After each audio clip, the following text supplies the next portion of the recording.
សូលវេលួយពីប្រឹក្សាជើងភ្នំដុនដំស្បៃផាហុំចោមក្លិនខ្លួននួនចរណៃអង្គុយចាំទាំងភ្នែករវើ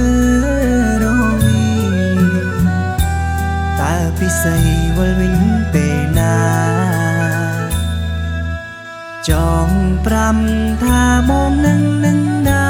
ជីវ៉ាបុរសចំការនៅស្នេហាស្មុងដាំទៅតាមមេជួយនាំពីងប្រាំស្រីថែខ្លួនពិសីពីខ្យល់រងាបងបារម្ភពីអូមាននឹកបងទេឬស្នេហ៍ភ្លេចបងបានជាស្នេហ៍ស្នងមិនឃើញមកតាមសន្យាបើគ្មានរុំអូនរូបគ្មានខ្លឹមសារគេងផ្សងយប់ថ្ងៃឲ្យបើជីវ៉ាវិលរុំស្នេហានឹងបង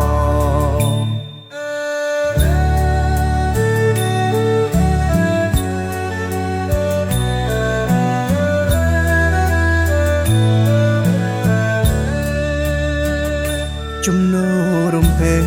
យសូលវេលួយពីប្រឹក្សាជើងភ្នំដុនដំស្បៃផាហុំចោមក្លិនខ្លួននួនចរណៃអង្គុយចាំទាំងភ្នែករវើរវីតើពិសីវល់វិញពេលណាចងប្រាំថាបងនឹងណាជីវ៉ាបុរសចំការនៅស្នេហាស្មុងដាំទៅតាមមេជួយនាំពីងប្រាំស្រីថែខ្លួនពិសីពីខ្យល់រងាបងបារម្ភពីអូ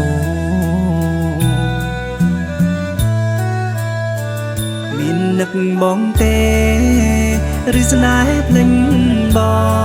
ងបានជាស្នេហ៍ស្នងមិនឃើញមកតាមសន្យា